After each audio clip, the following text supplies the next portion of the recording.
Здравствуйте. А почему у вас вот женщина выходит без головного убора, нарушает приказ МВД 545, форменное обмундирование? А? Как зачем? Ну нарушает же. Она выходила, я вот снимал с окна. Ну я видел, зафиксировал. Просто жалобу на вас, на вашего сотрудника оставлю. И вот ваш этот сотрудник, он кто? Оперуполномоченный? Я думаю, участковый. Ясно. А? Ну, ему можно, да. А почему вот женщина ходит? Что? Почему женщина ходит тут вокруг? Ну, вы сделайте замечание. Вы же сотрудники. У вас возле отдела 2 полиции, да? Все сотрудники подъезжают и выходят из машин без головного убора. Ну, я им делал замечание, но руководство-то почему у вас не реагирует?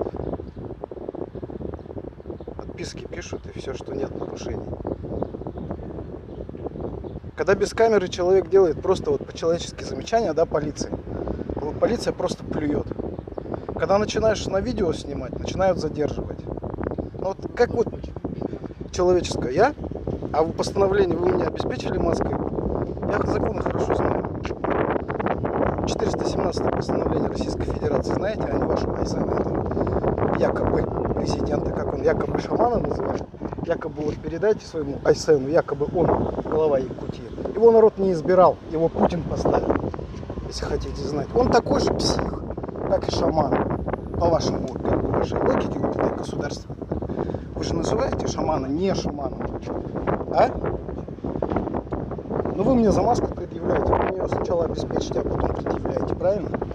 Вот то же самое возле отдела полиции номер 2. Вы сами законы. Так я и замечания делаю, и пишу, а ваше руководство так что делает? Писки пишет.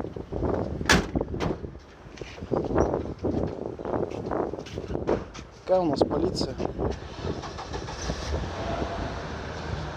А вы почему не пристегиваетесь?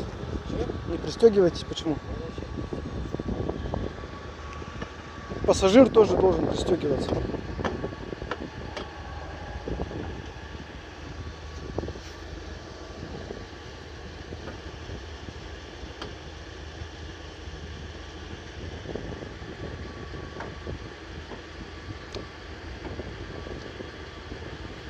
Вот как им это неудобно пристегиваться, соблюдать законы.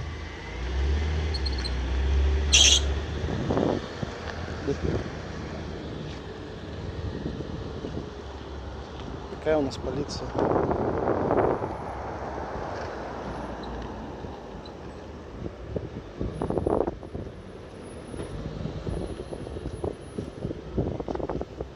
Сами нарушают везде.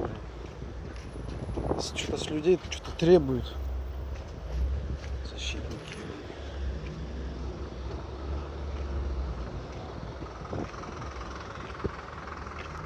Телефоны они потерянные ищут. Больше делать им заниматься нечего.